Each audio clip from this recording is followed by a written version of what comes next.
On July 27, 1953, the Korean War did not end with a parade, a surrender ceremony, or a peace treaty. It stopped with an armistice signed at Panmunjom, a military agreement designed to halt the shooting between armies that had fought themselves into exhaustion. The document mattered precisely because it was limited. It did not settle sovereignty over Korea. It did not reunite families or erase devastation. It created a ceasefire line, a demilitarized zone, prisoner procedures, and a way to manage separation. Contemporary records and later historians therefore treat the armistice as both an ending and a warning. The war's large operations ceased, but the conflict's political core survived. The road to that table began with the division of Korea after Japan's defeat in 1945. Soviet forces accepted surrender in the north, American forces in the south, and the 38th parallel became a temporary administrative line. Temporary lines can harden when armies, governments, ideologies, and outside patrons build institutions around them. In the north, Kim Il-sung led a communist state backed by Moscow and later Beijing. In the south, Syngman Rhee led an anti-communist republic tied to the United States. Both claimed legitimacy over the whole peninsula, and both lived inside a wider Cold War that turned local decisions into global risks. On June 25, 1950, North Korean forces crossed south.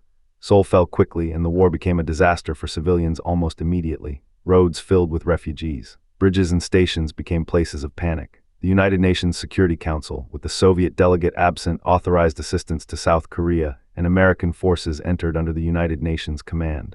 By late summer, the Pusan perimeter in the southeast held under immense pressure. That survival kept South Korea alive long enough for the Incheon landing in September to change the map. UN forces recaptured Seoul and advanced north with a speed that made reunification by force look possible. That confidence collided with Chinese intervention.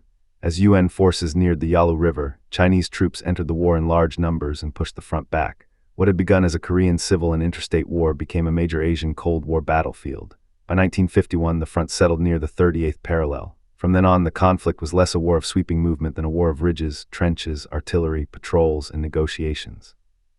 Soldiers fought for hills whose names could become shorthand for weeks of danger, while diplomats argued over lines on maps only miles from the firing. Ceasefire talks opened at Kaesong in July 1951 and later moved to Panmunjom. Negotiation did not mean peace was close. Every question carried military and political meaning. Where would the demarcation line be drawn? How wide should a buffer zone be? Who would monitor violations? Most difficult of all was the prisoner issue. The communist side demanded the return of all prisoners. The United States and its allies resisted forced repatriation because many Chinese and North Korean prisoners said they did not want to go back. The question was humanitarian, ideological, and strategic at the same time. A captive's choice could become propaganda evidence for one side and a betrayal for another.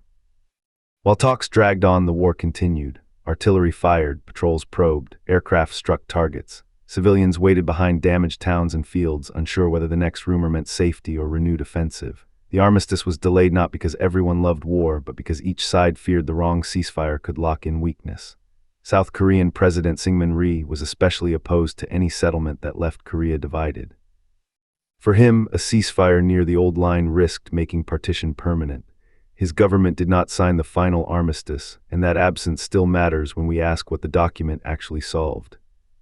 Diplomatic climate changed in 1953. Dwight Eisenhower entered the White House promising to look for a way out of Korea. Stalin died in March, removing one obstacle inside the communist bloc's diplomacy. The cost of the war was plain to every side. Operation Little Switch, an exchange of sick and wounded prisoners, showed that limited agreement was possible. Then re-released thousands of anti-communist northern prisoners, an act that shocked allies and threatened to derail the final stage. Washington had to reassure Seoul, while preventing one ally's refusal from keeping the whole war burning. By late July, the final document was ready. On July 27th at Panmunjom, representatives of the United Nations Command, the Korean People's Army, and the Chinese People's Volunteers signed the armistice. South Korea did not sign. The agreement established the military demarcation line and the demilitarized zone, created arrangements for a military armistice commission and neutral observers, and set procedures for prisoners. At the appointed time, firing stopped along a front that had consumed more than 3 years of lives, villages, cities, and national futures. The silence after the guns was not simple relief. Families remained divided. Prisoners faced uncertain choices. Veterans left hills and camps knowing that survival did not feel like victory in any easy sense. North Korea remained in the north, South Korea remained in the south. China had proven its ability to fight the United States to a standstill, and the United States had learned the limits of rollback in a nuclear age. The armistice froze a military outcome rather than resolving the political question that had started the war. That is why July 27th still matters. The Korean War is often called forgotten, but the armistice made it impossible for the war to disappear. It turned a battlefield into a border system: watchtowers, patrols, minefields, negotiations, defections, incidents, reunions, and warnings. It showed that modern wars can stop without ending, and that an agreement written to prevent the next shell can shape lives for generations. The Korean Armistice Agreement did not bring peace to Korea. It built the armed pause that still defines the peninsula.